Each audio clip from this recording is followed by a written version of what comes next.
Grand Rising. It is 7:48 on my clock, and I have 80% battery.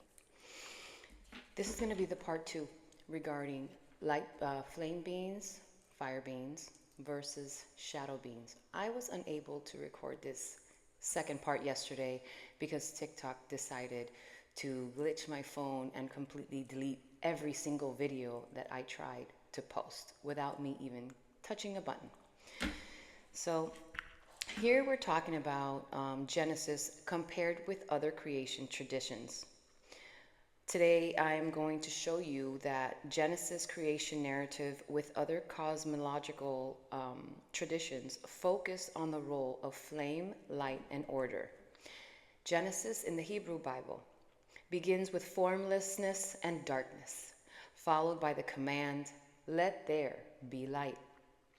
Creation occurs through spoken word and divine authority, emphasizing order over ignition.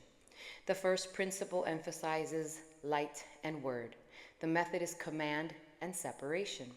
The goal is structured, moral, and hierarchical order.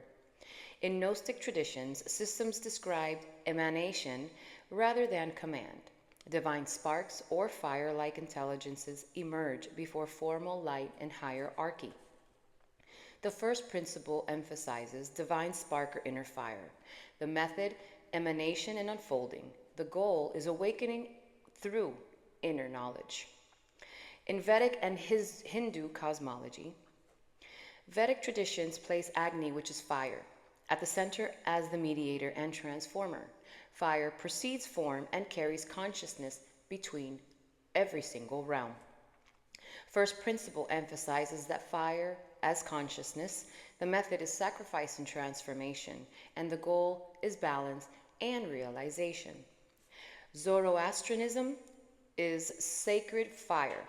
It represents truth and order, but distinctions are made between lawful and chaotic fire.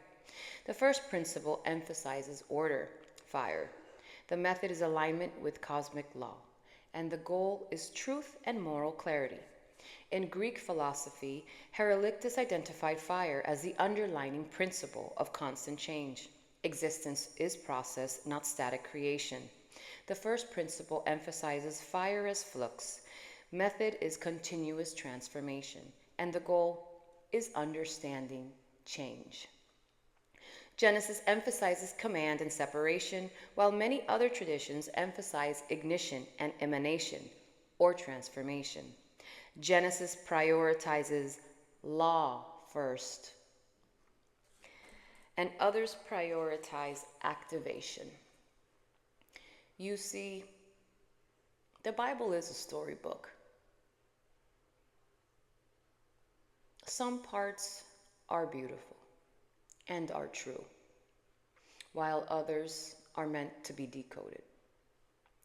The churches are not going to teach you to manifest your reality because they want to keep you in their line order. They want to keep you submitted to fearing God, to fearing evil. But when you don't fear evil, that is when you have God.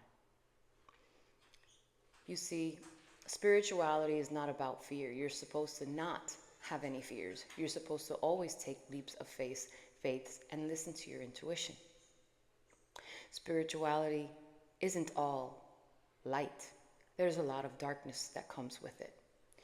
You see, the more your light shines, the more you attract shadows and dark entities.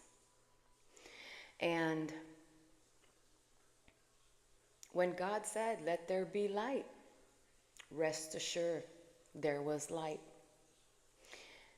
And if you don't believe this to be true, then that's your own problem. You could stay stuck in the 3D world while the rest of us ascend. Thank you for listening to this part two. If you did not see part one, make sure you go to this little thing over here to my profile and watch part one.